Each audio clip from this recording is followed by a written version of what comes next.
বুজি লোৱা এই যে তোমালোক বহিছা তোমালোকেতো ভাবিছা যে আমি খালি বহিছোঁ আহিছোঁ গৈছোঁ আৰু একো নহয় তোমালোকৰ এই বহাৰ লগত তোমালোকৰ এই শুনাৰ লগত তোমালোকৰ এই ৰিজাল্টৰ লগত এই জাতিটো এই দেশখনৰ এই অঞ্চলত তোমালোকৰ নিজৰ ভৱিষ্যত কিন্তু নিৰূপিত হৈ আছে আজি যে তোমালোক বহিছা you should not think that just I were sitting in the program teachers are delivering the speech and after that there will be the function and after function I will go to my home and everything is finished না তোমালোক একদিনে তোমাৰ ডাঙৰ হৈছে নেকি জোৰে কোৱা হৈছে নেকি yes or no no সৰুৰ পৰা ডাঙৰ হৈছে না প্ৰত্যেক দিন তোমাৰ মাক দেউতাকে তোমালোকৰ পিনে চাই আছে আমাৰ গাৰ্জিয়ানসকল আছে তেওঁলোকে গম পাব তোমালোক যেতিয়া মাক দেউতাক ক'ব তেতিয়া গম পাবা তোমালোকৰ শিক্ষকসকলে প্ৰত্যেক দিন তোমালোকৰ পিনে চাই আছে আমাৰ নাজমা লাহে লাহে ডাঙৰ হৈছে আমাৰ ৰহিমউদ্দিন লাহে লাহে ডাঙৰ হৈছে তোমালোকৰ ওপৰত কিন্তু এটা বহুত দায়িত্ব এতিয়া তোমালোক ক্লাছ 10ত তোমালোকৰ ৰিজাল্টে এইটো নিৰূপণ কৰিব বৰৱালী অঞ্চলৰ শিক্ষকতাৰ বা শিক্ষাৰ যিটো পৰিৱেশ সেইটোৰ কথা কিন্তু নিৰূপণ কৰিব তোমাৰ মাক দেউতাকৰ যিটো সংস্কাৰ তোমাৰ ঘৰত কি পৰিৱেশ আছে সেইটো কিন্তু তোমাৰ ৰিজাল্টে দেখুৱাব আৰু ইন লাৰ্জ বৰৱালী ক্লাষ্টাৰত কেনেকুৱা পঢ়া হৈ আছে তাৰ এটা representation from your result will come. So you should not think that it is an ordinary examination. You should not think that you are an ordinary student. You are our assets, and by you, not only the result of this institution will be replicated, the entire community's result will be replicated by your result.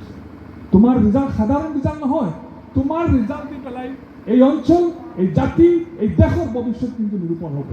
আমি বহুত সময়ত পাহৰি যাওঁ যে আমি কি তোমালোকে আৰু এটা হিচাপ জানি লোৱা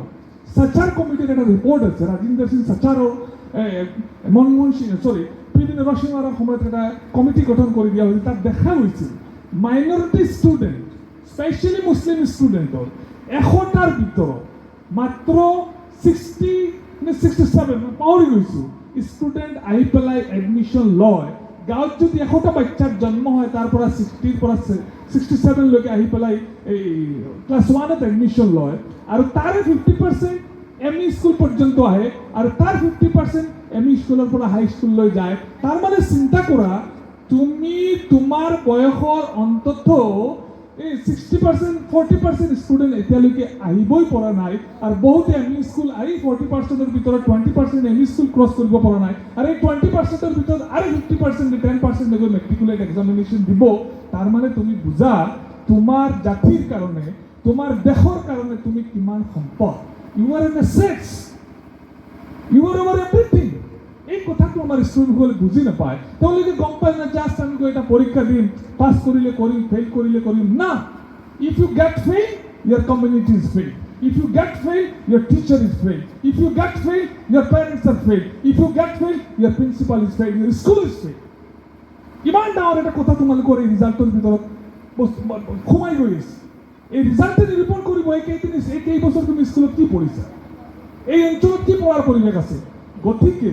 first try to understand that you were an asset by your result so many things will be cleared বহুত বস্তু পৰিষ্কাৰ হৈ যাব গতিকে তোমালোকে পঢ়িব লাগিব আৰু খুব ঠিকছে পঢ়িব লাগিব তোমাৰ ডিটাৰমিনেশ্যন আৰু ডেডিকেশ্যন মিছন আৰু ভিজন সেইটো পুৰা ক্লিয়াৰ হ'ব লাগিব মই কি পাম মই কোন ছাবজেক্টত কি ৰিজাল্ট কৰিম ভৱিষ্যতত মই কি হ'ম জীৱনৰ সকলো ধৰণৰ সমস্যাৰ পিছতো তুমি কিন্তু সেই পথত তুমি যাব লাগিব আৰু তাৰ কাৰণে মই এটা গল্প বা এটা কাহিনী বা সঁচা কাহিনী কৈ পেলাই মই মোৰ বক্তব্য শেষ কৰিম তোমালোকে অৰুণ